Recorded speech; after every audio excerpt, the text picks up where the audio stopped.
Hello, Slaters. I hope you all are enjoying and learning from our online modules.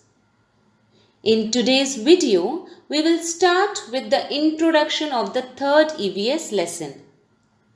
But before getting into it, I want to ask you something.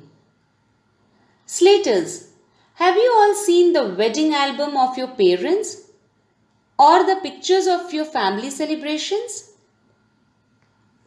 Like wedding, birthdays, or any puja at home. What all do you see in those pictures? Do you see many people whom you don't see around your home every day? Yes, Slaters, they are your relatives. In the third EVS lesson, we will be learning about relatives.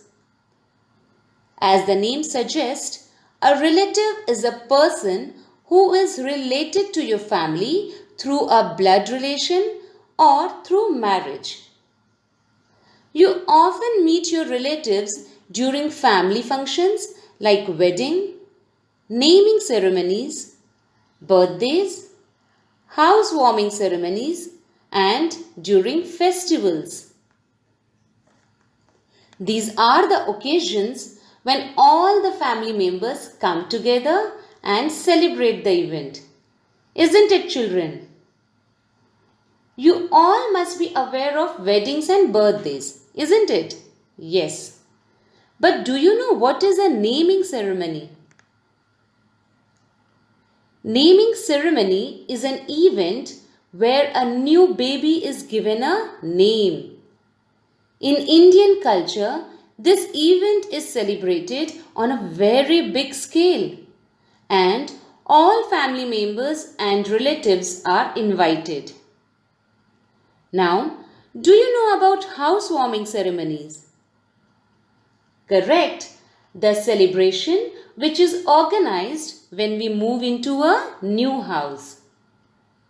Slaters, all these occasions are celebrated together with all relatives and family. Now, we learnt about family and the members of the family in lesson 1. We learnt also about the different types of families. The family members with whom we live is called our immediate family. Our other family members like grandparents, uncles, aunts, cousins, nieces and nephews who do not stay in our homes are called the extended family. Slaters, sometimes the extended family members live in and around the main family or separately in a different place or city. But in any case, all the relatives always stay connected. Isn't it, children? Now, to understand this better, let's look into this example of Mani. Mani lives on the first floor of the ancestral house in a small city. She lives with her father, mother, and younger sister Meena. Her maternal grandfather, grandmother, maternal uncle, and aunt live on the ground floor of the same building. So here, Mani's immediate family includes her father, mother, and younger sister Meena. Whereas her extended family includes her grandfather, grandmother, maternal uncle, and aunt who live on the first floor of the same house. In this example, you can see that most of the relatives stay in one ancestral home. They live on different floors of the same home. Now let's look at the example of Aryan. Aryan lives with his father, mother, paternal grandfather and grandmother in an apartment of a big city. Aryan's uncle, aunt and cousin lives in a small city. In Aryan's example, Aryan's immediate family includes his father, mother, grandfather and grandmother. Sometimes few members from the extended family comes to live with the immediate family, especially the elders.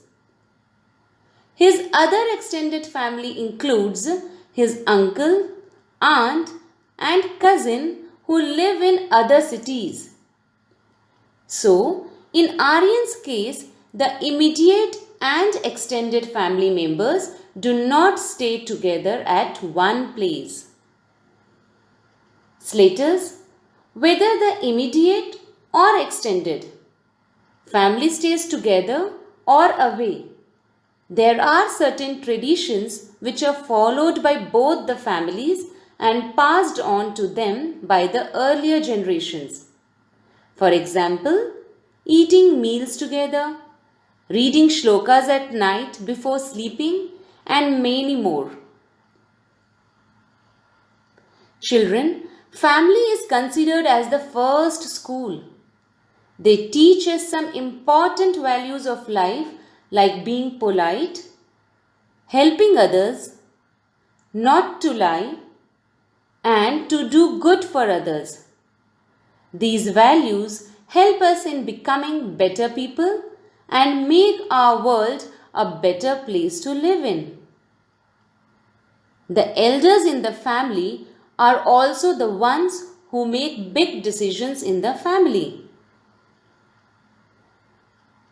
So Slaters, in our next session, we will be starting with the third EVS lesson, My Extended Family. Before I leave, I would like you all to think on one family value or tradition that has been followed in your family. I would also request you all to read the lesson once before we start with the next video sessions. In your next session, please be ready with the EVS textbook and pencil. Till then, keep learning. Thank you.